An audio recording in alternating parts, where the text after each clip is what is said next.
El Señor les bendiga. Bueno, estamos aquí como cada día para compartir un pensamiento de la palabra del Señor. Y el día de hoy vamos a tomar el texto que se encuentra en el libro de Amós. Amós capítulo 3, versículo 3.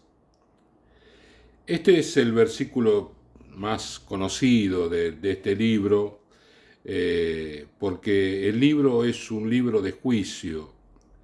El pueblo de Israel era una nación y en determinado momento la nación se divide y queda el reino del norte y el reino del sur. En el reino del norte, el rey Jeroboam había vivido un tiempo en Egipto. Entonces se le ocurrió la feliz idea de construir unos becerros. En Egipto es el dios Apis, pero él construyó esos becerros diciendo, este es Jehová, ¿no? Ya esto no era la primera vez que había sucedido. En el desierto, Aarón construyó un becerro y también lo llamaron como Dios, que él, ese becerro, los había sacado de Egipto. En fin, ya era una cuestión que se había repetido, pero este rey colocó este becerro en el norte y otro becerro en el sur. ¿Para qué? Para que el pueblo de Israel no tuviera que descender a Jerusalén, porque en Jerusalén estaba el templo, y adorar allí a Jehová como correspondía, como la palabra nos enseñaba.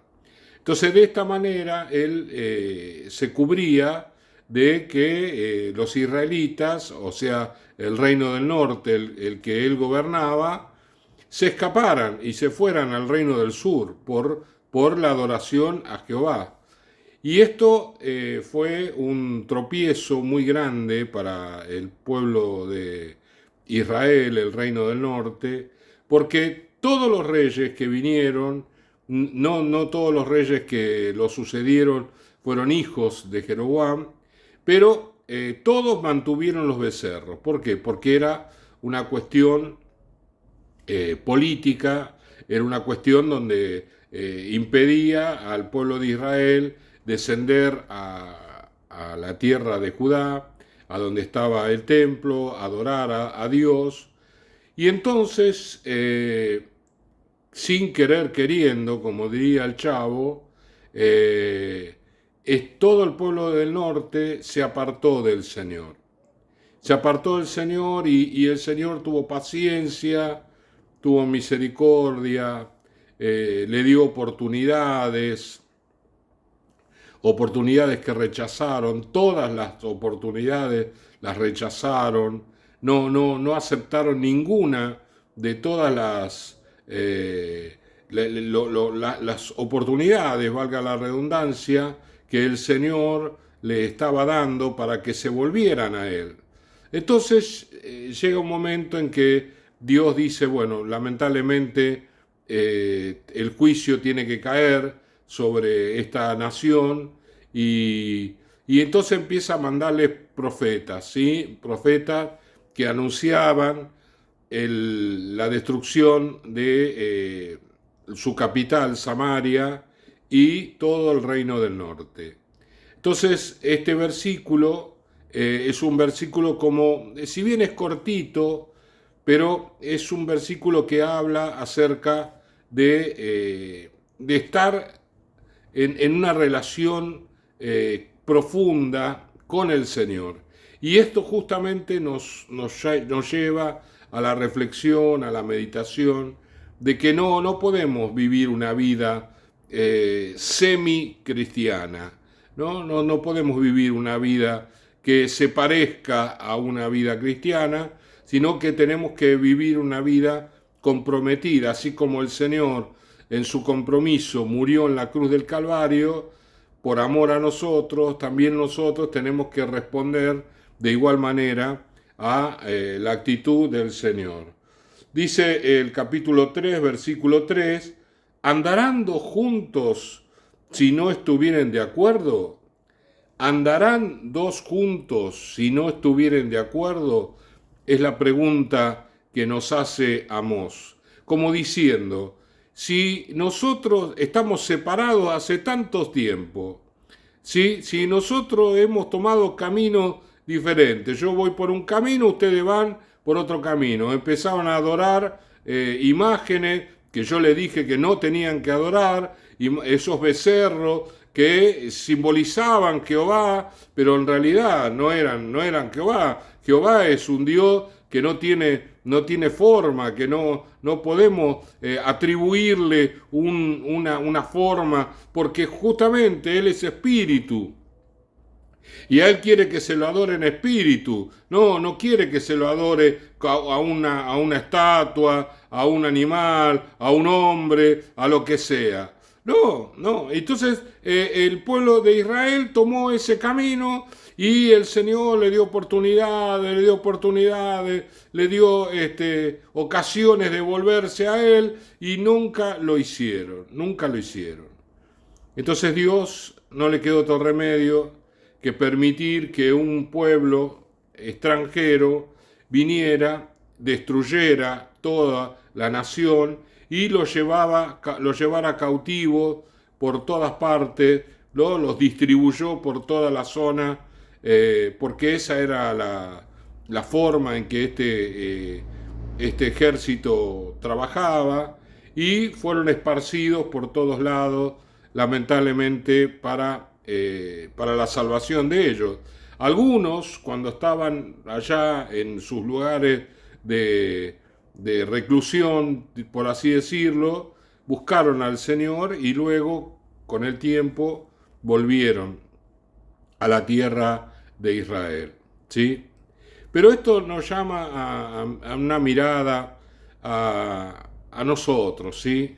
Que lamentablemente muchas veces permitimos que el enemigo siembre en nosotros, por diferentes razones, divisiones que nos pone a uno de un lado, a otro del otro, y el enemigo muerto de la risa, ¿no?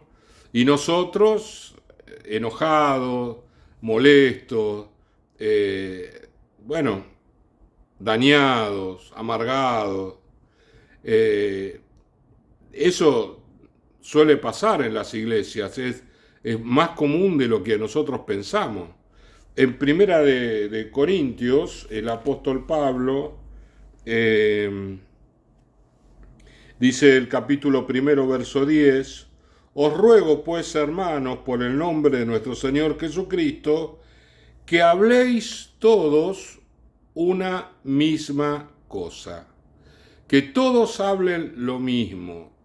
Evidentemente, el espíritu de división había entrado en la iglesia, y entonces unos hermanos hablaban una cosa, otros hablaban otra, había diferentes posturas, y esto lo veían como algo correcto, ¿no?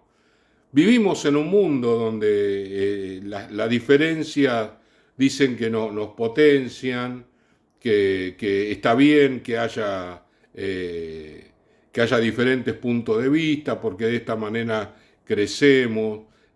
Vivimos en democracia, pero nosotros en el reino de Dios no vivimos en democracia, vivimos en teocracia. Dios gobierna y Dios quiere que nosotros pensemos todos una misma cosa, un mismo pensamiento, un pensamiento que tiene que ver con la relación con el Señor, y que no haya entre vosotros divisiones, sigue diciendo el apóstol Pablo, sino que estéis perfectamente unidos en una misma mente, una misma manera de pensar, de ver las cosas, ¿sí? Y en un mismo parecer. Interesante esa palabra parecer, ¿no?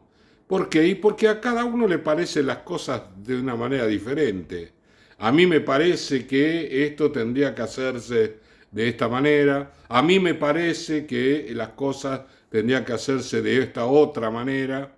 Y entonces cada uno tiene su punto de vista, ¿sí? Y pareciera como que tenemos que convivir con eso, pero no es así. El Señor quiere que nosotros estemos unidos, porque recordemos que el Señor, cuando la división de Israel ya fue tan notoria, dijo, ¿andarán juntos si no estuvieran de acuerdo? ¿Yo puedo ser tu Dios si vos no estás de acuerdo conmigo? ¿No? Si nosotros estamos en desacuerdo entre nosotros, ¿qué pensará Dios? Que quiere que cada uno de nosotros estemos unidos al otro, que estemos pensando lo mismo, que nos parezca todo lo mismo, ¿sí? Que haya una unidad plena entre nosotros, porque en esa unidad está la bendición del Señor. Estar de acuerdo, el Señor Jesús dice que si dos se pusieren de acuerdo sobre cualquier cosa aquí en la tierra, será oído por mi Padre que está en los cielos. Estar de acuerdo con mi hermano, estar de acuerdo con mi hermana. Y si no estoy de acuerdo, bueno, buscar un punto de acuerdo, buscar un punto donde yo arregle mi situación con mi hermano, pero yo no puedo eludir esa situación, porque el Señor quiere que nosotros estemos todos juntos, unidos, en una misma mente y en un mismo parecer. No tenemos que eludir esto, tenemos que enfrentarlo.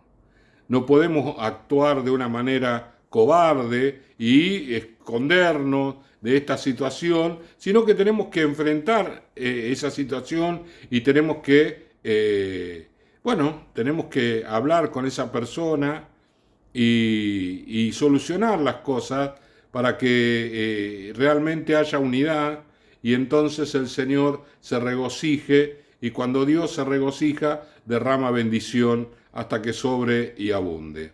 Oramos, Señor y Padre, gracias te damos en este día. Señor, te alabamos y te bendecimos. Ayúdanos, Señor, a estar juntos, Señor. Ayúdanos, Señor, a tener un mismo pensamiento, un mismo parecer. Ayúdanos, Señor, a relacionarnos correctamente, que no nos suceda como el pueblo de Israel, Señor, que tomamos un camino y ese camino nos llevó a distanciarnos tanto de Dios que Dios tuvo que actuar de una manera dura, difícil con el pueblo de Israel, que eso no suceda con nosotros, sino todo lo contrario, que Dios se complazca en bendecirnos. Gracias te damos en el nombre de Jesús. Amén, amén y amén. El Señor le bendiga.